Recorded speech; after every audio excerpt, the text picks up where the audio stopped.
Vous écoutez La Voix d'Ambroise Paré, 24 heures sur 24, 7 jours sur 7, la radio des passions. Bonjour à tous, merci d'écouter La Voix d'Ambroise Paré sur le canal 60 de votre téléviseur. Alors si vous suivez notre actualité sur Facebook ou sur Instagram, vous savez que Bruno, dans son émission Va y avoir du sport, Bruno reçoit Laurent Romeshko. Laurent Romeshko que vous connaissez pour être animateur aux chiffres et les chiffres et les lettres. Oui, bien Patrick, voilà. Bien. J'ai eu à peine bafouillé. Et dans l'émission accompagné de Marine Vigne, Climat à la carte. Et en direct, entre autres. On le rappelle, il arrive du studio, Laurent. Et oui. Jusqu'à 14h, il était en direct sur France 3. Bonjour Laurent, bonjour Bruno. Bonjour à vous.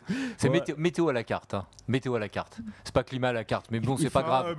Il faut que tu te remettes à la page. Mais c'est vrai que la météo et le climat, on va en parler, ça va être un des sujets évidemment, Laurent. Ouais. C'est vrai que c'est un sujet tellement d'actualité. Alors déjà, je suis allé vous accueillir en bras de chemise, à l'hôpital Ambroise Paré, en ce 19 octobre, c'est le printemps. C'est vrai que vous êtes un peu toujours dans l'actualité avec la météo à la carte. C'est vrai que pour la date, le 19 octobre, avec le ciel bleu, c'est agréable, parce que c'est vrai qu'on se plaint tous, on se dit, oh là là, l'énergie est chère et on a eu un petit coup de frais la semaine dernière et là on se dit, c'est bien, il faut couper le chauffage, donc c'est pas mal. Mais en même temps, c'est vrai que c'est totalement anormal, ouais. Et puis on peut dire à tous les patients qui nous écoutent et aux autres, vous pouvez aller prendre l'air bien gentiment devant l'hôpital, si on vous en donne l'autorisation, bien sûr, mais n'hésitez pas, c'est vraiment une ambiance printanière. Voilà, il y a les fleurs qui sont encore très belles. Le food truck, je sais pas si ça fonctionne encore à cette heure-là, c'est peut-être fermé le food truck, mais en tout cas, il y a une ambiance vraiment agréable dans les jardins. Alors, Laurent, s'il vient nous voir, c'est aussi parce que c'est un voisin, parce qu'il habite à Boulogne-Billancourt, tout près de l'hôpital, et qu'on a l'occasion de se croiser. Même Patrick, qui habite pas très loin d'ici, boulevard Jean Jaurès. Voilà, vous croisez. Je vous croise de temps en temps, promenez votre chien. Voilà, il promène son chien souvent à Boulogne. J'habite dans les rues de Boulogne, en fait. C'est ça, c'est pour ça que vous me croisez souvent. Mais c'est vrai que je suis assez dehors avec mon chien. Ouais. En fait, c'est pas moi qui promène le chien, c'est le chien qui me promène. C'est agréable. Alors Laurent, on va évoquer évidemment votre parcours. C'est vrai que vous êtes quand même très connu de tous ceux qui regardent la télévision. Vous êtes depuis très très longtemps dans ce petit écran. Et moi, j'avais la curiosité parce que c'est toujours rigolo ou intéressant de suivre le parcours. Comment vous êtes entré dans ce monde quand même de la télévision qui fait rêver tant de gens? Comment avez-vous mis un pied à l'époque? Je ne sais pas si c'était déjà France Télé, c'était peut-être encore Antenne 2 ou... Oui, c'était Antenne 2 à l'époque. Et en fait, je suis entré par le son d'abord, c'est-à-dire que je suis entré par la radio dans ce métier. Et puis après, la télévision, c'est venu un petit peu par hasard. Mais c'est vrai que ma vocation première, en empruntant une filière de journalisme, j'ai fait une école de journalisme, ma vocation première, c'était de faire de la radio. Je suis tombé amoureux de la radio il y a maintenant une quarantaine d'années de ça, en 81, 82. Et la télé est venue véritablement par hasard. J'aurai peut-être l'occasion de l'expliquer, mais voilà, ça a été en sortie en dernière année d'école de journalisme, une interview que j'ai faite, qui n'était pas si mal que ça, et il y avait un stage qui était proposé à l'époque sur Antenne 2 sur les enfants du rock, et comme l'interview que j'avais faite d'un groupe que vous passerez peut-être, ça fait partie de la liste que je vous ai donnée.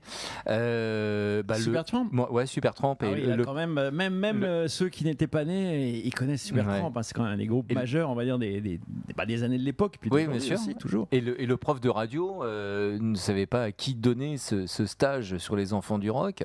Et puis, il avait écouté 2-3 semaines avant l'interview que j'avais faite de Supertramp.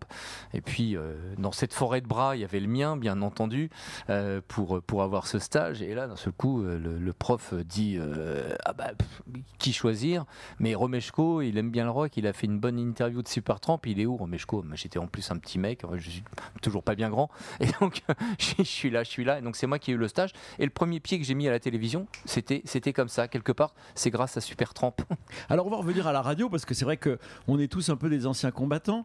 Mais c'est vrai que vous évoquez une période qui est évidemment une période de libéralisation, c'est-à-dire le début des années 80, l'arrivée d'ailleurs au pouvoir de François Mitterrand, on peut le dire, et cette fameuse période des radios libres que moi aussi j'ai vécu. Patrick, lui, il est peut-être auditeur, mais c'est vrai qu'il y a eu quand même une libéralisation totale. Il y avait pas de radio, on va dire FM comme il y en a aujourd'hui. Et c'est vrai que subitement, quasiment du jour au lendemain, il y en a eu, mais dans tous les villages de France, même quasiment dans chaque immeuble, il y avait une radio. C'était fou. Oui, c'est-à-dire qu'il y avait des radios en fait qui étaient des radios qui n'étaient pas professionnelles. C'était plein de bonne volonté, de gens qui étaient soit amoureux de la radio, soit qui avaient un discours à tenir, un message à faire passer, des goûts à partager, des goûts musicaux ou autres. Et c'est vrai que c'était une période absolument formidable. Et moi, j'ai commencé sur une petite radio associative dans la commune où j'ai grandi, dans les Yvelines. Et ça s'est fait véritablement par hasard, quoi. C'est le milieu associatif qui m'a amené en fait à faire de la radio, à y goûter, parce que j'en avais jamais fait. On m'avait dit ça va, t'as une bonne tchatche et tout, t'aimes bien la musique, tu veux viens, les clés sont sous le paillasson, viens tel jour, viens le vendredi de 18h à 20h et tu prends le créneau. Ça s'est fait comme ça, quoi. Donc c'était absolument formidable, cette liberté. Alors ça se fait toujours chez nous, on peut le dire, Patrick, les bonnes volontés c'est toujours à prendre. Les bienvenus, voilà, et c'est exactement. vrai que notre radio, elle est toujours associative, totalement 46 bénévoles. Totalement gérée et animée par des bénévoles.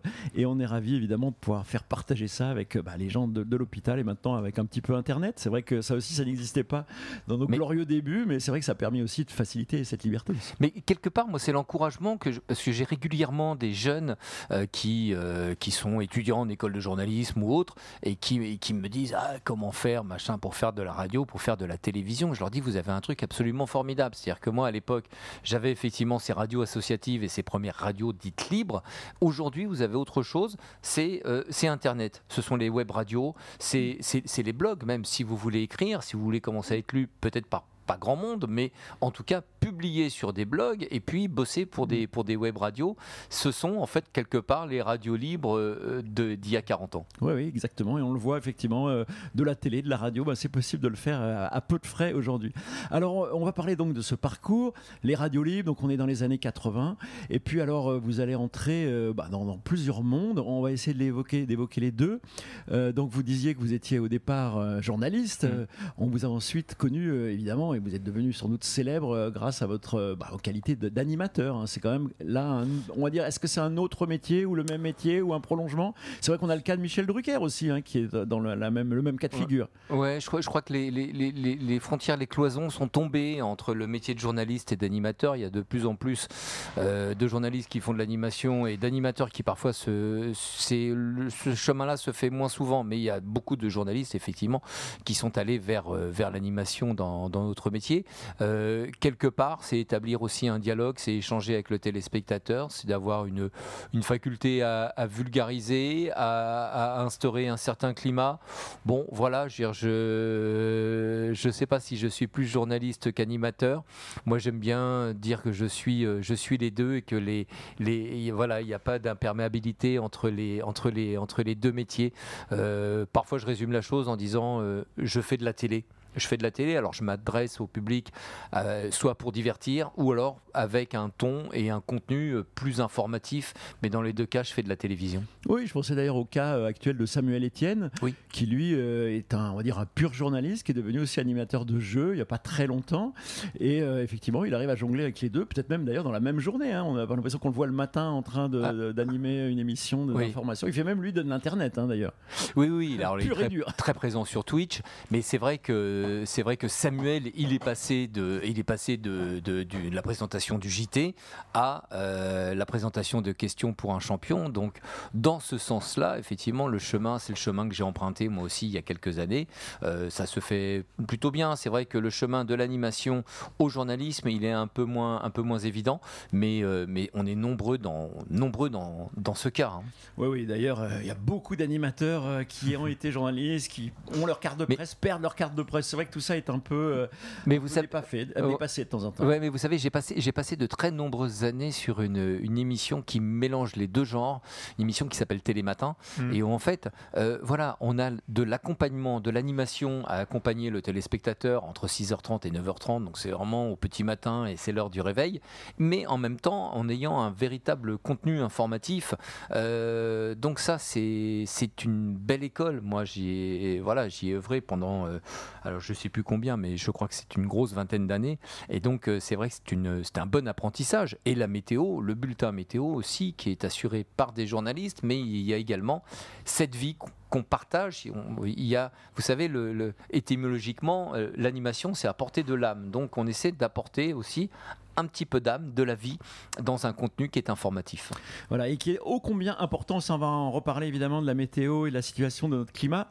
Mais on va revenir dans les années 80. Vous évoquiez Supertramp, Goodbye Stranger. C'est le choix de Laurent Romeshko. On est donc dans les années 80. Et là, en l'occurrence, c'était Live in Paris. Vous écoutez La Voix d'Ambroise Paré. On est toujours avec Laurent Romeshko, c'est son premier choix musical, Supertramp. Il nous a expliqué que cette rencontre avec Supertramp avait marqué ses grands débuts à la radio. Laurent Romeshko, que l'on connaît, je le disais, comme animateur, comme présentateur météo. Alors évidemment, on va parler de la météo et ça sera évidemment mon grand sujet après avoir parlé quand même des chiffres et des lettres. Parce que les chiffres et lettres, déjà, je pense que même Patrick ne le sait pas, j'ai été candidat quand même. C'est vrai ? En 1979, j'ai pas regardé. Laurent n'était même pas né. Si, j'étais largement né. Non mais moi, c'est quand même des vrais animateurs. Il y avait Patrice Laffont à l'animation. Il y avait Bénédicte qui faisait les qui mettait les chiffres, qui était charmante. Il y avait déjà Bertrand Renard, le monsieur chiffre, et il y avait surtout Max Favalelli, qui est un personnage. Alors pour tous ceux qui nous écoutent et ne le savent pas, c'était surtout un grand verbicrucis, c'est-à-dire qu'il fabriquait des mots croisés, et c'était quelqu'un délicieux d'une autre époque qui était adorable. Et évidemment, je vous annonce que j'ai perdu d'entrée contre Monsieur Chèvre, donc certains m'en tiennent toujours rigueur, Monsieur Chèvre. Monsieur Chèvre, mais j'ai quand même à l'époque, il faut quand même préciser, ça c'est Laurent le sait, et c'était très différent. Déjà, il y avait beaucoup moins de chaînes, et c'était à 19h, pas en direct, mais tous les jours à 19h, il y avait des chiffres et des lettres. Et autant vous dire qu'après mon passage, je suis devenu une star à la fac. Alors, le bibliothécaire ne m'a plus regardé d'un même œil. Mais vous avez raison, parce qu'à cette époque-là, c'était avant le journal, c'était ce qu'on appelle, nous, dans notre jargon, on appelle ça l'access prime time, et donc juste avant le journal de 20h, et donc c'était énorme. C'était tous les soirs, c'était entre 5 et 7 millions de téléspectateurs qui regardaient le jeu. Qui m'ont regardé perdre contre Monsieur Chèvre. Mais bien sûr, le gars qui passait un soir... Cadmier, j'ai raté Cadmier. Hein. Je m'en souviens encore, 40 ans, 30 ans plus tard. Et à l'époque, ça devait être du 8 lettres, je pense. Oui, il n'y a pas trop de lettres, oui. C'est vrai qu'il y en avait eu de plus en plus. Ah non, c'est une belle performance. Oui, non, je suis très content. Je suis arrivé trop tard, alors, pour vous voir. Pour tout vous dire, je m'étais qualifié en pompant sur ma voisine lors des sélections. La prescription, tout ça. Les vieux souvenirs. Non, mais des chiffres et des lettres, c'est quand même évidemment une institution. Je rigole, des chiffres et des lettres. Donc là encore, vous êtes arrivé comment ? Par hasard. Là, il y avait quand même quelqu'un qui était le patron, je crois, qui était Armand Jameau. J'imagine que lui était déjà là. Armand Jameau, l'inventeur aussi. C'est le créateur du jeu. Il a créé en 1965 le mot le plus long. Alors au départ, l'émission, elle était hebdomadaire. C'était tous les dimanches en direct, c'était assez court, c'était Christine Fabrega qui présentait cette émission. Il n'y avait qu'une seule chaîne à l'époque, autant vous dire qu'il n'y avait pas de choix, vous regardiez ça ou rien. Ouais, il y avait une ou deux chaînes peut-être en 65. Une seule. Ah bon.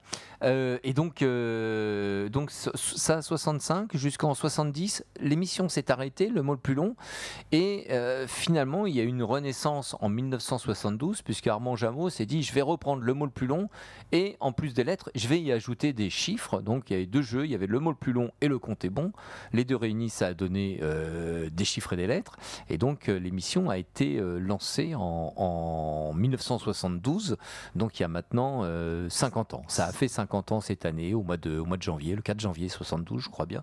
Et donc voilà, et depuis, l'émission était quotidienne jusqu'à l'été dernier, puisque là maintenant vous le savez, l'émission n'est diffusée plus que deux fois par semaine, le samedi et le dimanche. Bon, on va pas revenir évidemment sur toutes les sujets qui fâchent, les sujets qui fâchent, mais c'est vrai que c'est une émission alors on va dire historique, emblématique. On peut se demander d'ailleurs pourquoi elle a progressivement disparu. Est-ce que vous avez une explication? Parce que il y a quand même aux États-Unis notamment, si on prend un exemple, je sais pas si c'est le meilleur, mais il y a des émissions qui semblent indestructibles, hein, qui vont aller. Alors peut-être qu'aux États-Unis, c'est la logique de l'audience et de l'argent. Alors, mais c'est vrai que pourquoi cette émission a-t-elle progressivement disparu comme ça, ou en tout cas s'estompe? Alors, oui, parce que l'émission n'a pas disparu. Non, l'émission est là tous les samedis, tous les dimanches à 17h15 sur France 3, donc elle n'a pas disparu. Après, la longévité est tout de même exceptionnelle, c'est-à-dire qu'on est tout de même sur une émission qui existe depuis 50 ans. Je veux dire, il y a une seule émission qui puisse nous battre, c'est le jour du Seigneur. Mais en même temps, le jour du Seigneur, effectivement, c'est immuable. Mais aux États-Unis, mais ça fait partie du cahier des charges. Aux États-Unis, il y a des émissions plus vieilles. Hein. Oui, je sais pas. Des émissions assez bêtes, hein, je suis d'accord. Oui, je sais que La Roue de la Fortune, c'est très ancien. Enfin bon, il y a ce type d'émission. Et encore, je suis même pas certain que ça soit, puis que ça soit aussi vieux que ça. Non, il y a. Alors après, c'est vrai que les jeux ont changé à la télévision. C'est vrai que aujourd'hui, le gain est bien souvent plus important que la connaissance, que la vivacité d'esprit. Nous, on met ça en avant. C'est-à-dire que les candidats qui viennent jouer, vous n'avez pas eu cette chance de gagner à l'époque, mais déjà à l'époque, il n'y avait pas. J'ai quand même eu une boîte de jeu. Vous avez une boîte de jeu, c'est formidable. Je peux vous dire que ça n'a pas énormément progressé. C'est-à-dire que si un candidat qui va remporter les 10 matchs, il va gagner, il va repartir avec 9-10 000 euros, quelque chose comme ça. Mais voilà, sur d'autres chaînes et sur d'autres jeux télévisés, vous avez des candidats qui viennent que sur une seule émission, qui jouent 10 minutes, qui peuvent repartir avec 100 000 euros. Donc c'est vrai qu'on n'a rien à voir avec eux. En même temps, ces émissions qu'il y a aujourd'hui, le candidat vient là aussi pour faire le show, pour s'agiter, mais pas forcément pour briller par sa connaissance. Il y a des jeux comme ça où les gens effectivement excellent sur le plan de la connaissance. Moi, je pense à Question pour un champion, qui est un jeu effectivement où les gens sont extrêmement brillants. Le succès des chiffres et des lettres, et c'est aussi pour ça que l'émission est là aujourd'hui. Bien entendu, les candidats sont brillants, mais le téléspectateur devant son téléviseur peut jouer à son niveau, c'est-à-dire d'avoir le candidat, le super champion qui trouve tous les 9-10 lettres, c'est bien, on est admiratif de ça, mais vous, devant votre téléviseur, vous pouvez jouer à votre niveau si vous trouvez 6-7 lettres. Au jeu. Et on se prend au jeu. Et tout le monde s'y est pris au jeu. C'est pour ça que je me dis, pourquoi cela disparaît? Parce qu'on se trouve devant cette émission, alors ça peut être par hasard ou de manière tout à fait volontaire, mais on se met à jouer, et c'est vrai que ça c'est assez différent. Parce que comme vous le dites, dans les jeux de culture, très souvent, soit les gens sont beaucoup plus cultivés que nous, soit ce sont des questions ou des questionnaires auxquels on ne peut pas répondre, quoi. Mais alors pourquoi ces émissions sont moins tentantes? Parce qu'il y a peut-être aussi une tentation de la facilité. C'est ce que je pense aussi. Je veux dire, le téléspectateur est trop souvent spectateur devant son téléviseur. Nous, on lui propose d'être acteur aussi et puis de jouer. Bon, peut-être que ça prend moins aujourd'hui. Alors moi, je le déplore, mais j'en suis pas non plus. Je partage pas forcément cette opinion. Je pense qu'il y a effectivement un auditoire qui est là. Et il y a des gens qui nous regardent, qui sont extrêmement fidèles. Vous savez, l'émission le samedi et le dimanche, on a tout de même entre 600 et 800 000 téléspectateurs. C'est considérable, 800 000 téléspectateurs. Quand vous arrivez à 800 000, ça fait tout de même 10 stades de France pleins à craquer. Enfin bon, souvent je fais cette conversion. Ça fait tout de même du monde qui nous regarde. Donc je pense qu'il y a un public qui est là, qui regarde aujourd'hui, qui n'est pas forcément le public le plus jeune, mais c'est un public à qui on doit du divertissement et qui paye sa redevance, même s'il ne la paiera plus dans les années à venir, et assez rapidement. Mais je pense que il faut qu'on soit là aussi pour ce téléspectateur, on lui doit ça. Non, mais ce qui est sûr, et là on va pas jouer les vieux cons, allez, on peut dire ça au micro de la voix d'Ambroise Paré, mais c'est vrai qu'il y a eu quand même une évolution, on en reparlera peut-être aussi, sur la télévision, sur les médias. C'est vrai qu'on peut jouer sur son téléphone portable, et beaucoup le font, on se balade dans le métro, on voit plein de gens qui jouent sur leur téléphone portable, je sais pas très bien à quoi, mais ils jouent en tout cas, et c'est vrai que, notamment le rythme de l'émission, je pense que c'est aussi qu'il y a peut-être un peu, qui est aujourd'hui peut-être dépassé, avec ces longs temps qui sont presque comiques, où on voit le chronomètre qui défile pendant 30 secondes. C'est vrai qu'il ne se passe pas grand-chose. Aujourd'hui, il se passe quelque chose normalement toutes les 2 secondes. J'ai entendu l'autre jour des gens qui disaient sur Internet, il faut mettre une vidéo, mais pas plus de 6 secondes et demie. Une vidéo, c'est-à-dire qu'il faut faire un film qui ne dure pas plus de 6 secondes et demie. Et là, on se dit, ah bah oui. Je sais bien, mais il y a un temps de réflexion qui est incompressible pour le joueur et puis pour le téléspectateur aussi. Je veux dire, si on lui met un tirage de lettres et si au bout de 3 secondes, on lui dit alors, non, il n'y a plus aucun intérêt. Vous pouvez mettre des images, je sais pas, comme Colaro, il mettait des femmes nues une époque dans une de ses émissions, la Coco Boy. Ça peut être une idée. Hein. Bon, je ne dis pas que c'est notre ami Ariel qui doit s'y coller. Mais elle n'est plus là, Ariel. Non, mais je retiens la proposition, je soumettrai. Je suis pas sûr qu'elle soit. Elle sera pas. Qu'il y ait une adhésion énorme. Elle sera pas retenue. Je dis des grandes bêtises et on va changer de sujet, un sujet beaucoup plus sérieux avec Suzanne qui le chante en chanson. Elle nous parle du SAV. Où est le SAV? Vous allez voir que c'est quand même assez important de le trouver justement, le service après-vente. Vous écoutez La Voix d'Ambroise Paré. Allez, la planète était vue par Suzanne. Elle est formidable, elle. Il y a un vrai message qui est passé. Alors là, on est évidemment sur un autre domaine, mais ça, c'est quand même votre domaine de prédilection. Là encore, je vais vous poser la même question. Comment vous êtes tombé dans la météo? Parce que ça aussi, c'est quelque chose qui, lorsque nous avons commencé, au début des années 80, n'était pas du tout à la mode. Et aujourd'hui, c'est devenu un incontournable, comme on dit. Oui, moi j'ai commencé à faire de la météo en 89. Et c'est vrai qu'au tout début, quand j'ai commencé à faire de la météo, quelque part, on ne faisait pas de prévision. On appelait ça des prédictions. Enfin bon, vous voyez, c'était plus de l'astrologie que de la science. Prédiction météo. Prédiction météo. Enfin bon, c'est les mêmes termes que pour l'horoscope. Alors il se trouve que les prédictions ont évolué. Météo France a considérablement progressé. Et donc, en fait, quoi que le téléspectateur dise, régulièrement on entend vous êtes encore trompé à la météo. On a des prévisions qui aujourd'hui sont fiables. Donc c'est un sujet qui s'est bien assis, c'est-à-dire que c'est de plus en plus reconnu comme une science. C'était un sujet qui était un petit peu léger effectivement il y a 30-35 ans en arrière, et puis il y a eu le constat qui s'est fait au fil des ans avec ce dérèglement climatique qui est en cours, les explications qu'on a pu apporter, le travail qu'on a pu faire nous aussi journalistes avec les scientifiques, et c'est vrai que c'est une discipline qui a pris de l'importance, et moi qui me passionne. Mais je suis arrivé là-dessus un peu par hasard. Moi, je faisais déjà de la télévision, j'étais journaliste à la rédaction. J'avais sympathisé à l'époque avec Laurent Cabrol. On avait un sujet commun entre nous. C'était l'aviation. C'est-à-dire que moi, je viens d'une famille de passionné d'avion, d'aviateurs, d'avionneurs aussi, et voilà, je volais régulièrement, c'était un sujet que je connaissais, j'avais déjà quelques notions de l'agitation qu'il y a au-dessus de nos têtes, avec les formations nuageuses, avec les fronts, avec les différences de température, je connaissais un peu le truc, et j'en parlais régulièrement avec Laurent, comme ça, à la rédaction, jusqu'au jour où il est venu me voir un lundi matin en me disant je cherche quelqu'un pour bosser avec nous au service météo, tu t'y connais un peu, ça te branche? Je me suis dit, je vais faire ça, allez, ça me faisait rire parce que je me suis dit, je vais faire un peu d'antenne et je vais faire ça 3 mois, 6 mois, et puis après je vais passer à autre chose.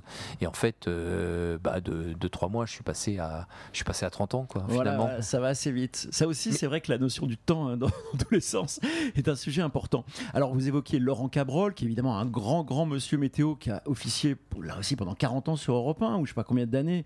Il a arrêté il y a très peu de temps, Laurent Cabrol. Il a été lui aussi d'ailleurs animateur de plein d'autres choses.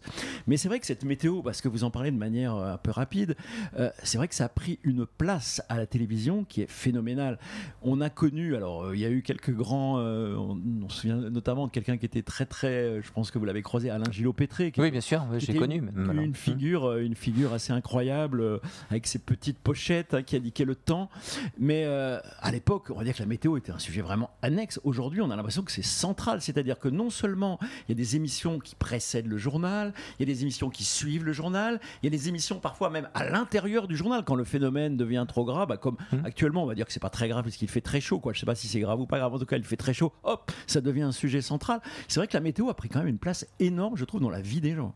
Elle a pris une place importante parce qu'elle occupe de toute manière. Vous savez, allez au bistrot du coin, vous trouverez plus facilement à parler du temps qu'il fait que plutôt que de parler d'économie. Alors politique, si, ça peut rassembler du monde. Vous avez raison, la météo sera le sujet numéro 1. C'est le sujet le plus fédérateur, c'est-à-dire que voilà, ça concerne véritablement tout le monde, que vous soyez aide-soignant, que vous soyez chauffeur routier, que vous soyez patron du CAC 40.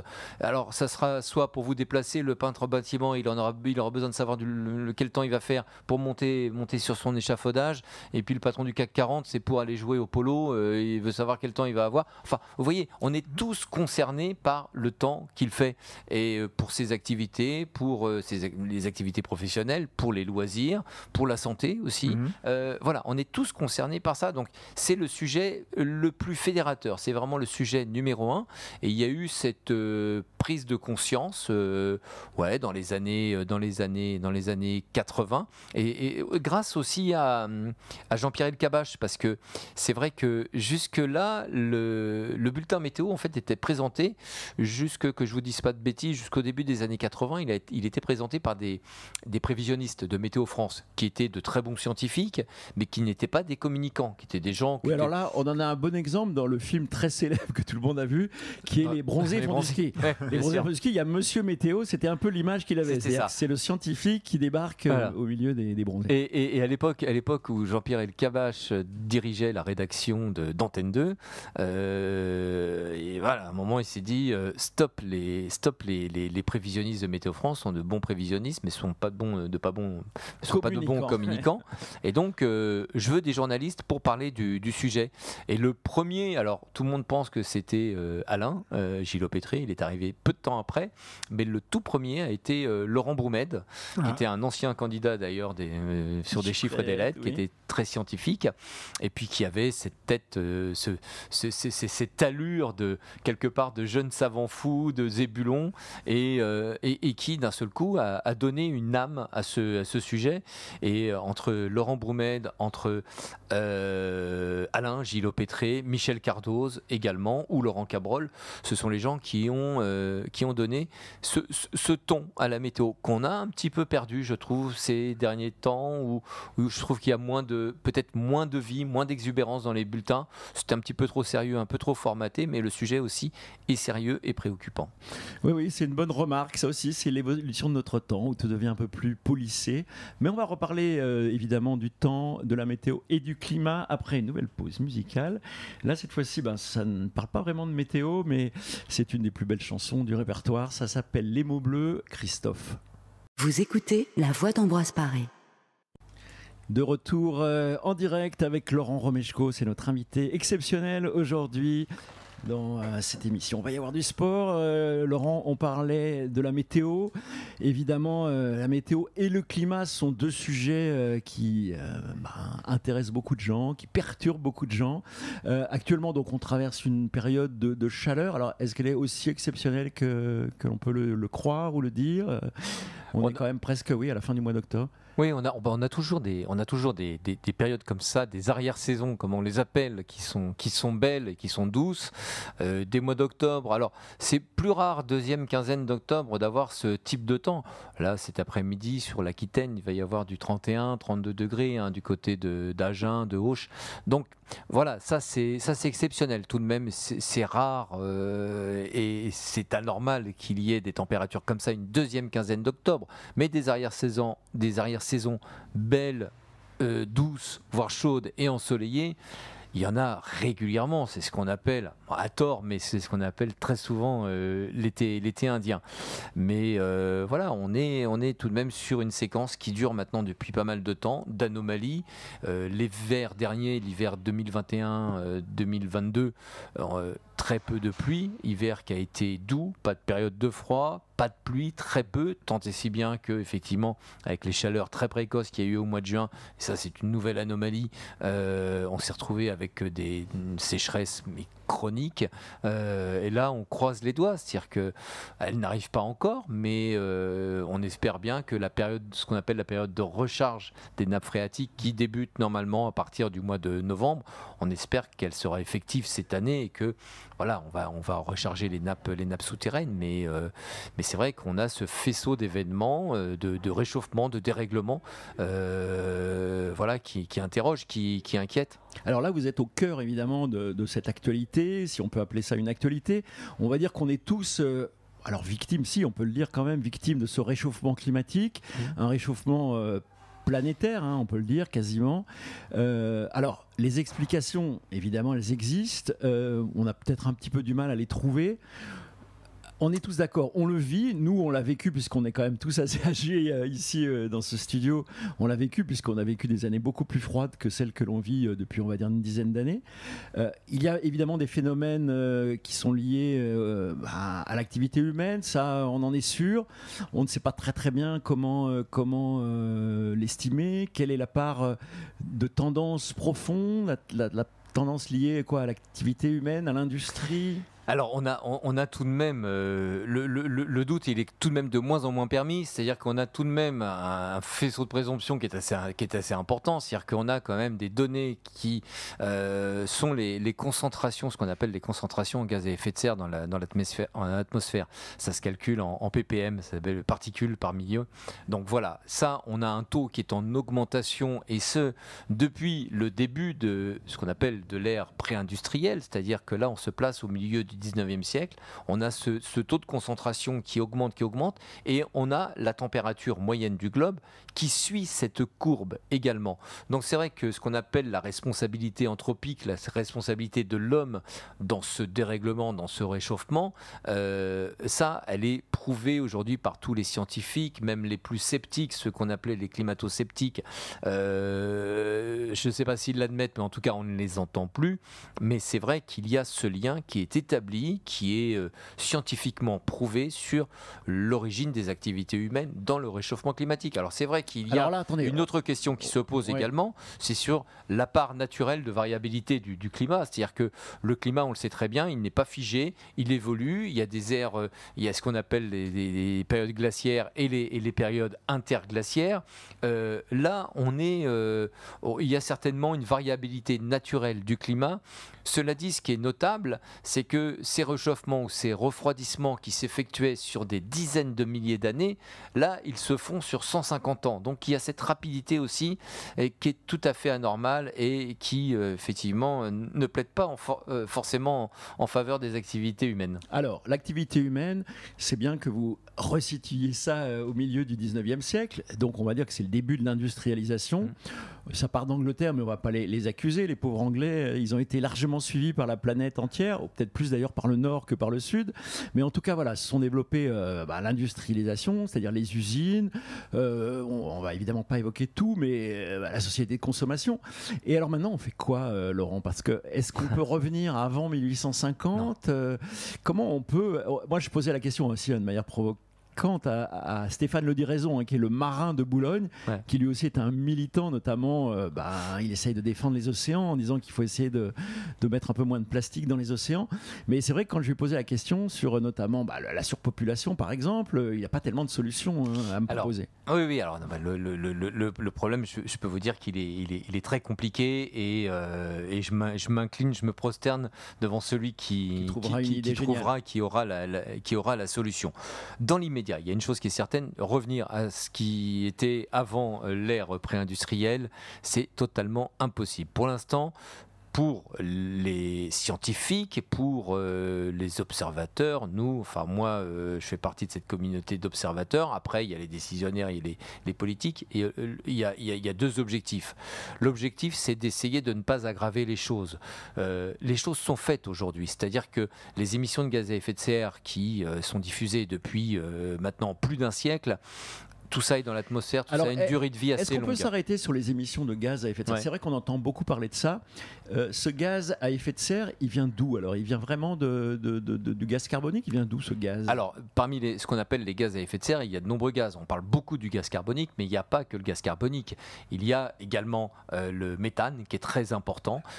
C'est une grosse partie. Ça, on parle sur d'ailleurs les vaches. Hein. On dit que c'est que les vaches. Oui, Moi, je veux forcément. pas accuser mes copines. Hein, Oui, mais... non, c'est vrai que les gaz, les flatulences des vaches y contribuent. Donc, d'une manière générale, effectivement, tout l'élevage qu'il y a sur Terre contribue à ces émissions de méthane. Mais pas que, vous avez les rizières également.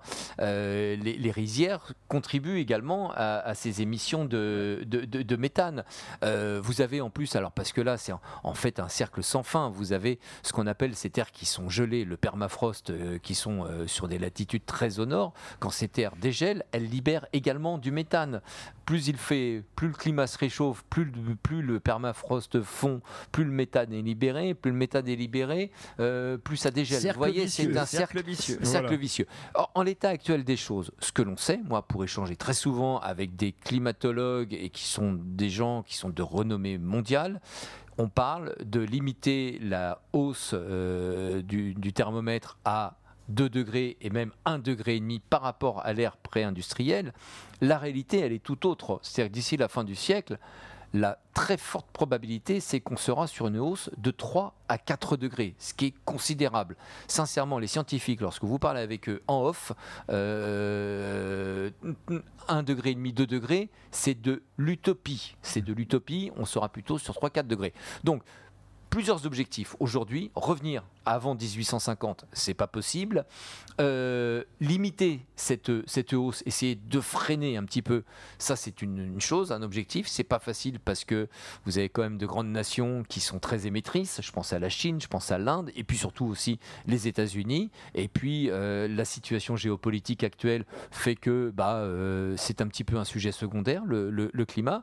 Et puis on a un deuxième objectif qui lui est très important, c'est de s'adapter, c'est de prévenir également, parce que les conditions vont être différentes. Alors, chez nous, il va y avoir des inconvénients, il va falloir qu'on s'adapte aussi, mais bon, ça va être, on l'a vu cet été, ça va être les incendies, les méga-feux qui vont remonter plus au nord, qui concernent déjà le bassin aquitain, qui risque de remonter vers le Val-de-Loire.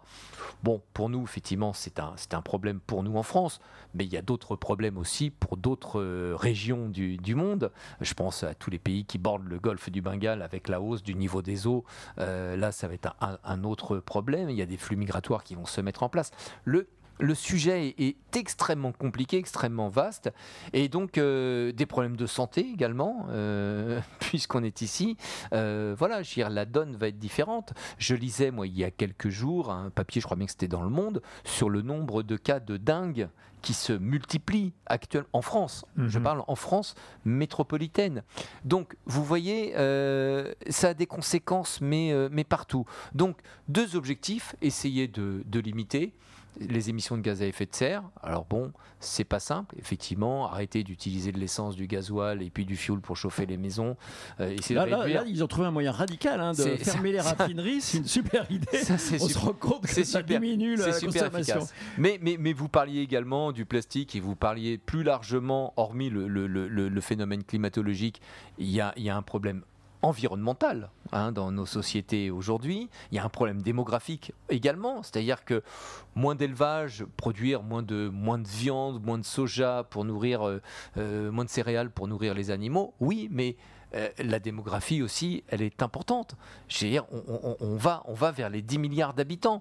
Il y a un moment, il va falloir aussi nourrir tout le monde, et on ne va pas nourrir la planète entière avec de l'angus et du foie gras. Vous voyez, il y a un moment, il faut que la quantité soit là. Ça ne sera pas forcément la qualité, mais si les gens meurent de faim, enfin bon, je ne sais pas quelle est la solution dans ces cas-là. Ne plus leur donner à manger pour protéger la planète. Vous voyez, c'est compliqué. Je ne sais pas si je suis rassuré, Laurent, mais on va laisser quand même passer quelques minutes de musique pour essayer de trouver des solutions, et on revient juste après pour essayer de vous donner une pensée positive. Lenny Kravitz, New York City. Vous écoutez La Voix d'Ambroise Paré. New York City, Lenny Kravitz, on est toujours en compagnie de Laurent Romeshko. On suit évidemment le fil de sa carrière avec des chiffres et des lettres bien sûr, mais aussi la météo et cette angoisse climatique. Mais bon, on va essayer de finir sur une note souriante et positive. Laurent, c'est vrai que je pense que déjà l'activité individuelle, de se dire que tout un chacun, sans donner de leçons à l'autre, on essaye peut-être déjà de se regarder dans la glace et de se dire, bah voilà, nous, à notre niveau, on peut peut-être faire ceci, faire cela. Ne serait-ce que voilà, peut-être pas jeter des mégots n'importe où. D'ailleurs, à l'hôpital, j'ai remarqué qu'il y en avait un peu partout des mégots à la sortie de l'hôpital. C'est vrai que ça fait partie des petits gestes. C'est peut-être pas ça qui va sauver la planète, mais c'est peut-être ça qui va nous permettre de mieux vivre tous ensemble. Oui, c'est ça. Alors là, ça s'appelle du civisme, hein, tout simplement. Voilà, on peut appeler ça le civisme. C'est pas mal le civisme aussi. C'est un bon mot. Moi, je prends. C'est bien. Non, mais après, il faut aussi faire attention à peut-être à consommer ce dont on a besoin. C'est vrai qu'aujourd'hui, tout est tellement facile avec ces petits appareils qu'on a aux mains, avec ces smartphones. Moi, je suis absolument bluffé. Ça m'est arrivé, moi, il n'y a pas longtemps. À 23h, j'avais besoin d'un truc, d'une pièce, un truc simple. C'était de la membrane pour du haut-parleur, pour de l'enceinte. J'ai commandé ça à 23h avec un de mes enfants. Et il me dit, bah, si, il y en a et tout. J'ai dit, effectivement, et le lendemain, c'était... Mais en plus, j'étais au fin fond de la campagne. J'ai fait ça à 23h. Le lendemain, à midi, une camionnette était devant et mon colis était livré. J'y croyais pas. Je me demande comment c'est possible. Donc, on est habitué de plus en plus à ce que ça soit facile, instantané, et on utilise, il y a ce qu'on appelle la fast fashion aujourd'hui, il y a des sites, notamment il y a un site chinois avec de la fringue pas chère à la mode. Alors ça plaît effectivement, mais d'abord ça vient de très loin, c'est fabriqué dans des conditions qui sont souvent déplorables, et puis c'est de la manutention, c'est des moyens de transport, c'est de la logistique qu'il y a derrière. Tout ça c'est très énergivore si on peut essayer de s'en passer, surtout quand ce sont des vêtements qu'on met une fois ou deux et qui finissent dans une poubelle après. Voilà, je vais essayer de se limiter là-dessus, mais les clopes aussi, vous avez raison, ouais. Ou alors il y a mieux, vous arrêtez de fumer, comme ça c'est... Non mais c'est vrai. Ça tombe bien, non mais c'est vrai, il n'y a pas besoin de les jeter, quoi. Le mois sans tabac, ça commence le 1er novembre, ça aussi c'est tout à fait possible. Et alors on va peut-être finir là-dessus, on est dans un début d'hiver ou une fin d'automne, je ne sais pas très bien, très agréable, donc je ne sais pas si tout le monde d'ailleurs a allumé le chauffage, et le fait de baisser un peu la température de son domicile, d'éteindre la lumière, des choses qu'on me disait moi en 74, quand c'était ce qu'on appelait la crise pétrolière, vous vous en souvenez aussi en 74? Oui. On se rappelle de ça, oui, effectivement, il y a ces gestes. Alors après, je sais que c'est donné ça. Il y a un truc qui s'appelle l'EcoWatt maintenant, qui est vert, orange, rouge. On en parle tous les soirs.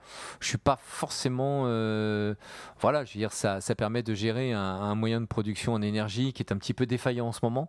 Et j'ai toujours un petit peu peur. Moi, je pense qu'il faut en parler de cet EcoWatt et cette tension sur les centrales électriques. Il faut en parler quand c'est orange, quand c'est rouge, quand il y a une vraie tension. Moi, j'ai peur que quand on met un EcoWatt vert à l'antenne en disant écoutez, tout va bien, que les gens se disent allez, yallah, fais tourner le lave-vaisselle et puis le micro-ondes et puis mets le chauffe-plat en route. Enfin, vous voyez. Mais ça, c'est bien. Ça prouve quand même que vous avez le sens pratique et que vous vous rendez compte avec toutes ces expériences de la télé que parfois il y a des messages qui se veulent positifs et qui en fait sont contre-productifs. Ça peut être contre-productif. Enfin, moi, je sais qu'une vigilance, vous savez, la vigilance météorologique, elle existe quand il y a des orages, des risques d'inondation ou de chaleur. Bon, voilà. Moi, je la diffuse et on fait tous comme ça. On diffuse quand il y a une vigilance orange ou rouge. Mais quand la vigilance est verte, ça veut dire qu'il ne se passe rien. C'est pas la peine d'en parler. Et là, j'ai peur qu'en mettant un EcoWatt vert, ça soit Fais péter la raclette. Allez, vas-y. Sors tous les appareils électriques, on va tout brancher là. Bon, en tout cas, merci beaucoup Laurent d'être passé au micro de la voix d'Ambroise Paré. C'était très sympa de parler avec vous de tout ça. Et puis, on vous souhaite surtout de tous très très bien vous porter et de quitter très vite l'hôpital Ambroise Paré. Et puis j'étais content d'être là parce que je suis venu en voisin, mais aussi en ami, parce que c'est vrai que je suis assez reconnaissant pour toutes celles et ceux, les médecins, les soignants qui sont ici. Il y a beaucoup de gens admirables et même s'ils ne sont pas comme nous devant un micro, ils sont très très efficaces. Merci en tout cas Laurent d'être venu et puis à très bientôt sur la voix d'Ambroise Paré. La voix d'Ambroise Paré est aussi sur Internet. Suivez l'actualité de la voix d'Ambroise Paré sur notre site et sur notre page Facebook.